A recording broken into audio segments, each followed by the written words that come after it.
if I'm not, I hope I'm correct, that the average weight back when we played was 186, 190 pounds Yeah. average, and now it's You probably can't get him 215, 220 I was maybe? going to say nobody's And under 200. Yeah. 6 Yeah. feet was, you were tall. They called the Big M, and he'd be just as. There's Oh, no yeah. way he'd be called the Big M now. No. I'm going to tell a quick story, and you guys can tell me. Oh my if God, I'm you're lying. good to tell a story, JC. Now, this Good asked him story. about. Good story. I asked him about this TV thing up here. Okay, everybody sees now. Thinking you're watching game shows, or what are they doing in between periods? But you remember when we used to play? There used to be a chalkboard. Okay. And Cheevers is in there diagramming what we did wrong in the first period, and he's smoking a 12-inch Havana cigar, and he's playing in the game. And I'm a rookie, and I'm going, huh? Is this? Am I really? Is this really the He pros? was a little bit free spirited. He was a real free spirit. So While we're sitting here, let's go back to the old Bulls. Yeah. Well, most of are here. Who are the three coaches that coached here when we played? Kofi's got to be one. Riley? Trophy? Yeah. Kofi Saw Sonmore. and there Some was more. another one. No, no. Who was it? No, I want to say Why Pat. are you yelling at? Well, do you know? Somner and It was Pat. What was the first guy's name? Riley. I Pat Kelly. believe. Kelly. Pat Kelly. Kelly. Yeah, he was. a Which big one out of the three was the wingnut? Somner with the glass eye that he used to Yeah. used to fall out of his head, and he used to kick it into the stall And he next put to it in him his and straight. say, "Hey, buddy, can you kick back my eye to me, please?" He could crank a team up, could he not? Sumner. Oh, yeah. Oh, yeah. Was it in Winnipeg when 'Cause the he could guy he could outdrink skated us. into our end Yes, he warm up? could.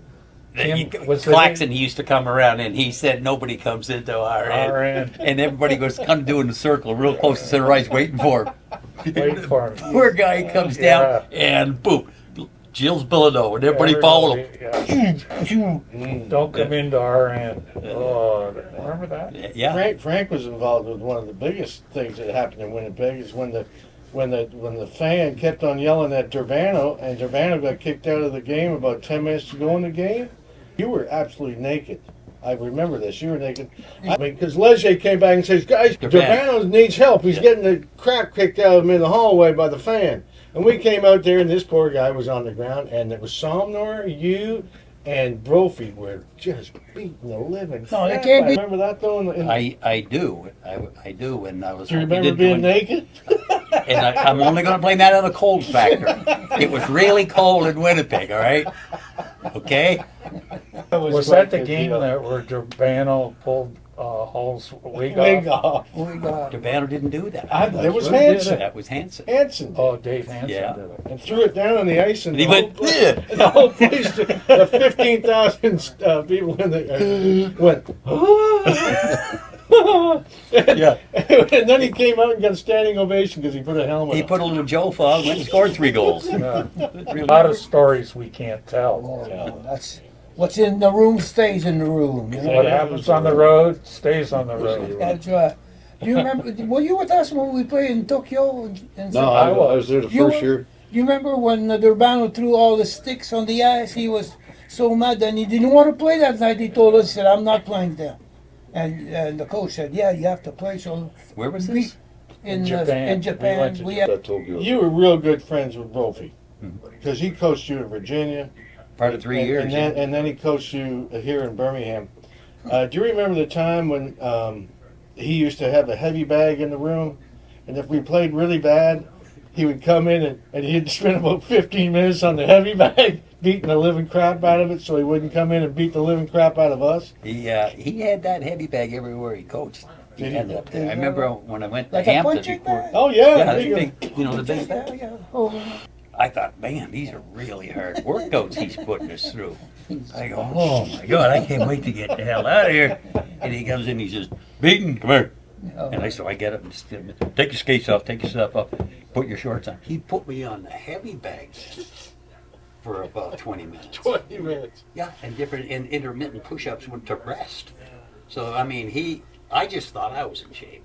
I had no idea the level of fitness somebody could bring you to until I came across him. Well, Frank, When they brought me to Birmingham, I was a team in Winnipeg, And I walked in the locker room. Yeah. Here's this guy sitting in the corner like this. His head's about that big. Yes. Like, who is that? I mean, he was, Ripped. Burly. ripped. Yeah. I'd never seen a hockey player built like That's that. right. Head, hands, huge hands, Oh, I know. like He was a that. farmer, you know.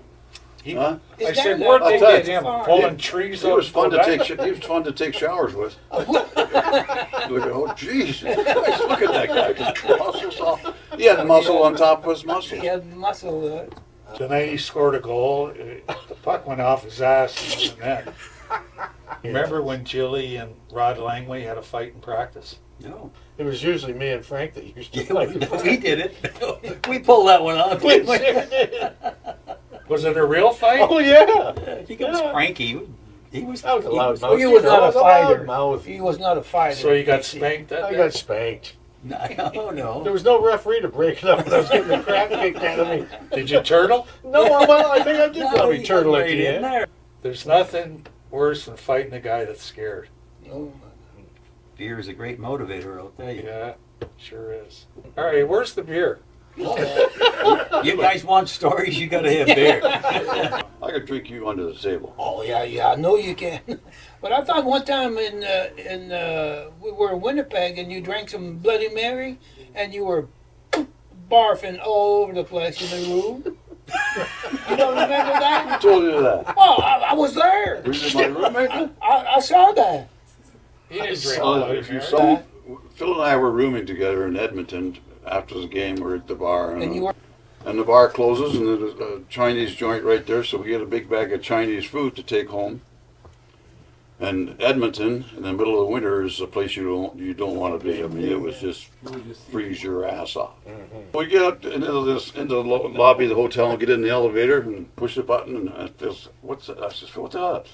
He had squeezed the Chinese food so hard it was all down his coat. Just red sweet and sour sauce all the way down his coat.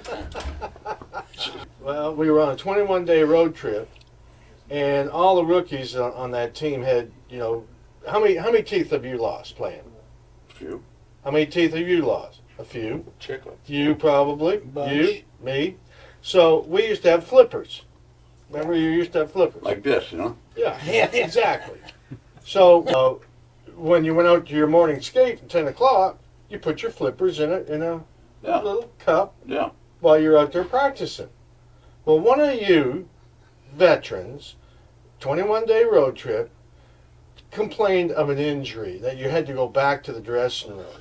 And you took all the rookies' flippers out of their cups and mailed them back to Birmingham. That wasn't me. So we spent 21 days I don't without remember any that. teeth.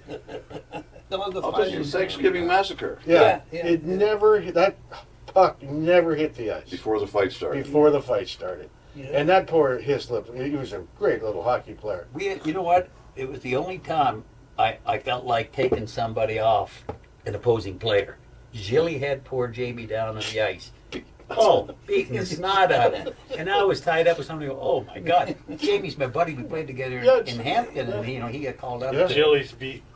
Oh, it was awful. So I went, oh God, stop. 2.5 hours later, Oh, God. that the game actually started because it eventually ended up in the hallways between Yeah. the two dressing rooms. Oh, It was 2.5 hours before that game started, and we beat them. I want to say 10-2 that night, and we weren't supposed to beat Demers was anybody. You all familiar with Bobby Clark? Teeth are all missing, right?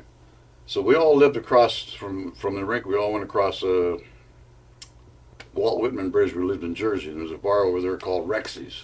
And that's where we hung out. After practice, lunch at Rexy's now. And Clarky got no teeth, right in front. If you were sitting next to him and had to go to the restroom, and you were drinking like that, and you came back from the restroom, there was Clarky's teeth in your mouth.